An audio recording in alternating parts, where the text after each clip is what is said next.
ஒரு நாள் சூரிய உதயத்தில் நான் மிக வேகமாக ஓடிக்கொண்டிருந்தேன். என்னுடன் 100க்கும் மேற்பட்ட குதிரைகள் ஓடிக்கொண்டிருந்தன. வேடிக்கை என்னவென்றால் நானும் ஒரு குதிரைதான். நாள் முழுவதும் எனக்கு பிடித்த பழங்களை சாப்பிட்டு பிடித்த இடங்களுக்குச் சென்று அந்த நாளை மிகவும் மகிழ்ச்சியாக கழித்தேன். இரவில் சோர்வுடன் நான் புல் மீது தூங்கினேன். சட்டென்று விழித்தேன்.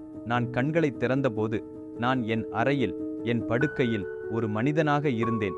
அன்று நான் கண்ட கனவு நிஜத்தை விட நிஜம். என் மனதில் எழுந்த முதல் கேள்வி, நான் மனிதனா அல்லது குதிரையா? நான் மனிதனாக வாழும்போது குதிரையாக வாழ்வதாக கனவு கண்டேனா, அல்லது நான் குதிரையாக இருந்தபோது மனிதனாக வாழ்வதாக கனவு கண்டேனா? அப்போதுதான் அதை பற்றி ஒரு எபிசோடை உருவாக்க முடிவு செய்தேன். நமது மனித இருப்பு உண்மையானது அல்ல. நாம் பார்ப்பது, கேட்பது அல்லது உணர்வது எதுவும் உண்மையானது அல்ல. நாம் அனைவரும் ஒரு மாயையில் வாழ்கிறோம் என்று பல கோட்பாடுகள் உள்ளன. இன்று நான் விவாதிக்கும் கருத்து இன்னும் கொஞ்சம் மேம்பட்டது. இந்த வீடியோவை முதல் முறை பார்க்கும்போது உங்களுக்கு புரியவில்லை என்றால் மீண்டும் பார்க்கவும். இன்னும் கிடைக்கவில்லை என்றால் கிடைக்கும் வரை பார்த்து கொண்டே இருங்கள். இந்த வீடியோ மிகவும் சுவாரஸ்யமாக இருக்கும். நீங்கள் இப்போது வாழும் வாழ்க்கை 100% உண்மையானது என்று உறுதியாக சொல்ல முடியுமா?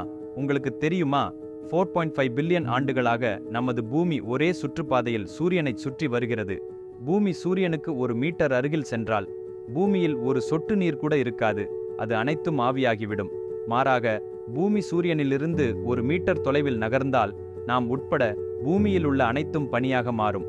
இவ்வளவு பெரிய பூமியானது 1 மில்லிமீட்டர் தூரம் கூட நகராமல் எப்படி சரியாக சுற்றுகிறது?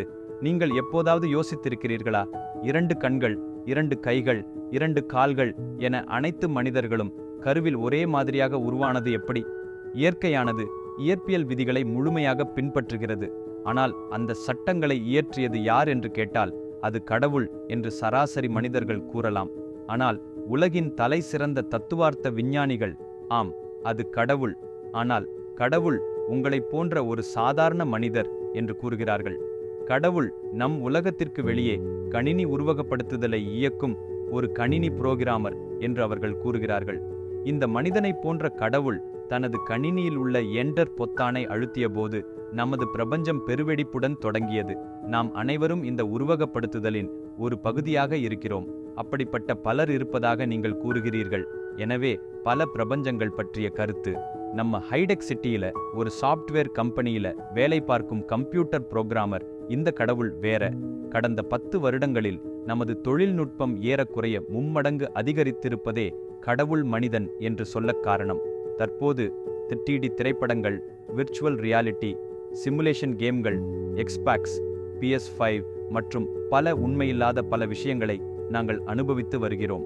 இல்லாத உலகில் நாம் இருப்பது போன்ற உணர்வை அவை ஏற்படுத்துகின்றன.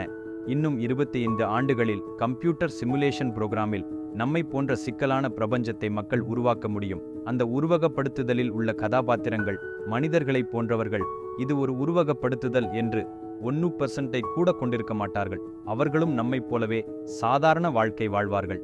25 ஆண்டுகளில் நம்மை போன்ற ஒரு உலகத்தை உருவாக்கினால் அந்த உருவகப்படுத்துதலில் உள்ள உயிரினங்கள் 25 ஆண்டுகளுக்கு பிறகு மற்றொரு உருவகப்படுத்துதலை உருவாக்க முடியும். இப்போது வேறு விதமாக யோசிப்போம். நம்மை போலவே சரியான உருவகப்படுத்துதலை உருவாக்கினால் அது ஒரு உருவகப்படுத்துதல் என்று உயிரினங்களுக்கு தெரியாது. அப்படிப்பட்ட ஒரு சரியான உருவகப்படுத்துதலில் நம்மை வேறு யாரோ உருவாக்கியிருக்கலாம். நாம் அனைவரும் கணினி நிரலின் ஒரு பகுதி என்று சிறந்த தத்துவார்த்த விஞ்ஞானிகள் பரிந்துரைக்கின்றனர். உலகிலுள்ள அனைத்து இயற்பியல் மற்றும் உயிரியல் விதிகளும் அந்த திட்டத்திற்குள் அமைக்கப்பட்ட மதிப்புகள் என்று அவர்கள் கூறுகின்றனர்.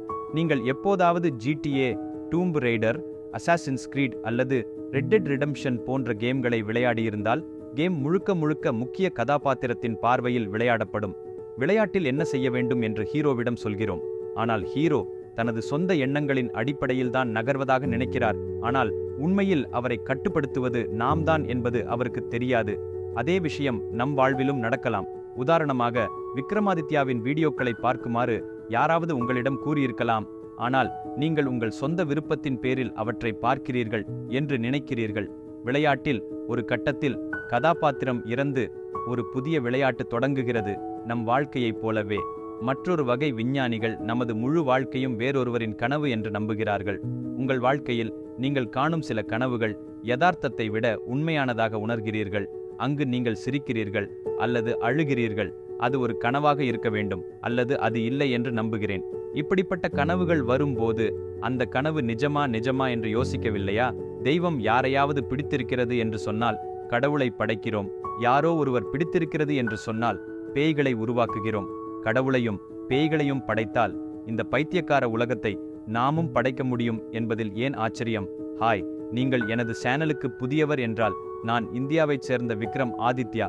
வெறும் 30 வினாடிகளில் வாழ்க்கையை மாற்றும் ஒரு கருவியை உங்களுக்கு அறிமுகப்படுத்த விரும்புகிறேன். நான் எழுதிய மகாபாரதம். நீங்கள் எந்த பிரச்சனைகளை எதிர்கொண்டாலும் மகாபாரதத்தில் தீர்வு காணலாம் என்று கூறப்படுகிறது. இந்த புத்தகத்தை படிப்பது உங்கள் வாழ்க்கையின் மிகவும் வளமான அனுபவமாக இருக்கும் என்று நான் நம்புகிறேன். காலத்தால் அழியாத இந்த கதைகள் வெறும் வாசிப்பு பொருளல்ல. அவை உங்கள் அன்றாட சவால்களுக்கான தீர்வுகளின் விரிவான நூலகமாகும். மகாபாரதத்தின் முழுமையான கதை 2 பகுதிகளாகவும் 50க்கும் மேற்பட்ட மொழிகளில் கிடைக்கிறது. இந்த உருமாறும் புத்தகத்தை உங்கள் வீட்டில் பெற இணைப்புகளுக்கான விளக்கத்தை பார்க்கவும். நினைவில் கொள்ளுங்கள், இது ஒரு புத்தகம் மட்டுமல்ல, இது ஞானத்திற்கான நுழைவாயில். முழு உலகமும் ஒரு ஹாலோகிராம் என்று சில விஞ்ஞானிகள் வாதிடுகின்றனர். ஹாலோகிராம் என்பது பல்பொருள் அங்காடியில் உள்ள சில பொருட்களில் நீங்கள் பார்க்கும் பளபளப்பான ஸ்டிக்கர்களைப் போன்றது. அவை வெவ்வேறு கோணங்களில் இருந்து வேறுபட்டவை. இது 2 பரிமாண மேற்பரப்பில் ஒரு 3 பரிமாண படம். நமது உலகமும் அப்படித்தான் என்று கூறப்படுகிறது. இதை 2 விதமாக விளக்கலாம். முதலாவதாக, நாம் 3 பரிமாணங்களில் வாழும் வாழ்க்கை உண்மையில் ஒரு பரிமாணம் மட்டுமே. நமது உலகத்தை தவிர அதற்கு இணையாக இயங்கும் பல பரிமாணங்கள் உள்ளன. உதாரணமாக, நாம் இறக்கும்போது நமக்கு என்ன நடக்கும்? ஒருவேளை நாம் 7வது பரிமாணத்தில் பிறந்திருக்கலாம். நாம் அந்த பரிமாணத்தில் இறந்தால் நாம் 10வது பரிமாணத்தில் பிறக்கலாம். மீண்டும் இறந்தால் நாம் 3வது பரிமாணத்திற்கு திரும்பலாம். இது ஒரு சுழற்சியில் நடக்கும். இப்போது ஹாலோகிராம் கருத்தின் 2வது அம்சத்திற்கு. இதன்படி ஒரு பரிமாணத்தில் நீங்கள் அமர்ந்திருக்கும் நாற்காலியும் மட்டுமே உள்ளது. உங்கள் முன் கணினி இல்லை. 2வது பரிமாணத்தில் நீங்களும் கணினியும் உள்ளன, ஆனால் நாற்காலி இல்லை. 3வது பரிமாணத்தில் உங்கள் நாற்காலி மற்றும் உங்கள் கணினி உள்ளது, ஆனால் நீங்கள் இல்லை. இந்த 3 பரிமாணங்களும் ஒன்றுடன் ஒன்று சேர்ந்து நாம் உணரும் யதார்த்தத்தை உருவாக்குகின்றன. சில விஞ்ஞானிகள் நாம் நுண்ணுயிரிகளைப் போன்றவர்கள் என்றும் வாதிடுகின்றனர். பல் துலக்கிய 5 நிமிடங்களுக்குப் பிறகு உங்கள் வாயில் 50 பில்லியன் பாக்டீரியாக்கள் இருப்பது உங்களுக்கு தெரியுமா? இந்த பாக்டீரியாக்கள் வாய்தான் தங்கள் உலகம் என்று நினைக்கலாம். அந்த வாய்க்கு வெளியே கடவுள் இருப்பதாக அவர்கள் நினைக்கலாம். அதேபோல் நாம் ஒரு உயிரினத்தின் மீது அல்லது ஒரு வடிகால் அருகே நுண்ணுயிரிகளாக இருக்கலாம். இது நமது உலகம் என்று நினைக்கலாம். ஆனால் நமது வாயில் உள்ள பாக்டீரியாக்கள் 24 மணி நேரத்தில் 100 ஆண்டுகள் வாழ்கின்றன. நாம் 100 ஆண்டுகளில் 100 ஆண்டுகள் வாழ்கிறோம். நுண்ணுயிரிகளாக நாம் இருக்கும் மற்றொரு உயிரினம் 1 மில்லியன் ஆண்டுகளில் 100 ஆண்டுகள் வாழ முடியும். அவர்களை பிரம்மா, விஷ்ணு, மகேஸ்வரன் என்று அழைக்கலாம். இந்த 3க்கும் உள்ள வித்தியாசம் அவர்கள் நேரத்தை உணரும் வேகம். மனிதர்களின் இரத்த ஓட்டம் இப்போது இருப்பதை விட 5% குறைவாக இருந்தால் ஒரு வினாடியை பார்க்கும்போது அவர்கள் அதை 10 வினாடிகளாக பார்ப்பார்கள். இதன் பொருள், அவர்கள் தங்களை சுற்றி நடக்கும் அனைத்தையும் மெதுவாக பார்க்க முடியும். அவர்களுக்கு முன்னால் எவ்வளவு வேகமாக பறந்தாலும் அவர்களால் ஈயை பிடிக்க முடியும். உதாரணமாக, ஒரு கார் சாலையின் ஒரு முனையிலிருந்து மறுமுனைக்கு செல்ல 10 வினாடிகள் எடுத்துக்கொண்டால் அதை நாம் பார்க்கலாம். ஒரு வினாடியில் போனால் ஃபிளாஷ் போல் தெரிகிறது. 0.01 வினாடிகள் எடுத்தால் நம்மால் காரை பார்க்க முடியாது, சத்தம் மட்டுமே கேட்கும். எனவே நேரம் மட்டுமே ஒன்று உள்ளது அல்லது இல்லை என்று நம்மை உணர வைக்கும். இந்த படைப்பில் 2 உண்மையான விஷயங்கள் மட்டுமே உள்ளன: நேரம் மற்றும் இடம். நீங்கள் நிரூபிக்க விரும்பும் எந்தவொரு இயற்பியல் சட்டங்களும் இந்த 2இன் அடிப்படையில் மட்டுமே இருக்க முடியும். மற்றொரு குழு விஞ்ஞானிகள் உள்ளனர். பூமி என்ற ஆய்வகத்தில் வேற்றுக்கிரகவாசிகள் மனிதர்கள் மீது சமூக பரிசோதனைகளை மேற்கொள்வதாக அவர்கள் கூறுகின்றனர். மேம்பட்ட உயிரினங்களின் நடத்தை பற்றிய ஆராய்ச்சியின் ஒரு பகுதியாக அவர்கள் நமது பூமியை பயன்படுத்துகின்றனர். இந்த வேற்றுக்கிரகவாசிகள் நம்மை உருவாக்கினார்கள், அதனால்தான் அவர்கள் நம் கண்ணுக்கு தெரியாத வகையில் சுற்றி வருகிறார்கள் என்று அவர்கள் கூறுகிறார்கள்.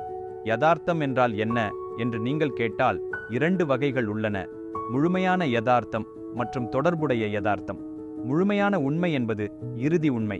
அது என்னவென்று யாருக்கும் தெரியாது. அது நம் கட்டுப்பாட்டில் இல்லை. அதை நம்மால் மாற்ற முடியாது. ஒப்பீட்டு யதார்த்தம் என்பது நாம் அனுபவிக்கும் யதார்த்தம். நாம் பார்ப்பது, கேட்பது, சிந்திப்பது மற்றும் புரிந்து கொள்வது. இது எங்கள் கட்டுப்பாட்டில் உள்ளது, ஆனால் நாம் அடிக்கடி அதை கட்டுப்படுத்த வேண்டாம் என்று தேர்வு செய்கிறோம். இமயமலையில் உள்ள துறவிகள் இந்த ஒப்பீட்டு யதார்த்தத்தை கட்டுப்படுத்த முடியும். இமயமலையில் கடும் குளிரை பொருட்படுத்தாமல் இந்த துறவிகளும் சட்டை கூட அணியாமல் சுவையான உணவு உண்ணாமல் உடல் சுகமின்றி வாழ்ந்து வருகின்றனர். ஏன் இப்படி செய்கிறார்கள்?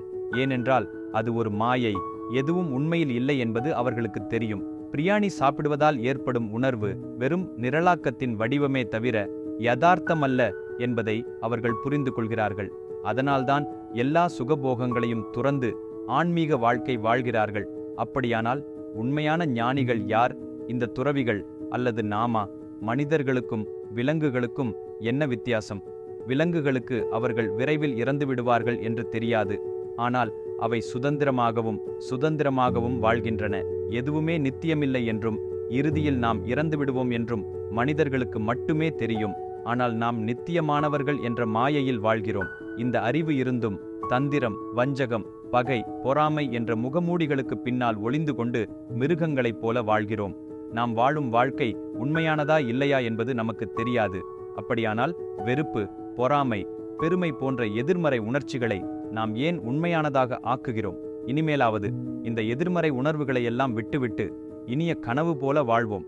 பார்த்ததற்கு நன்றி. எனது உள்ளடக்கம் மதிப்புமிக்கதாகவும் சுவாரஸ்யமாகவும் இருந்தால் எனது சேனலுக்கு குழு சேரவும், மேலும் ஊக்கமளிக்கும் உள்ளடக்கத்திற்கு விரும்பவும், குழு சேரவும் மற்றும் பெல் ஐகானை அழுத்தவும் மறந்துவிடாதீர்கள்.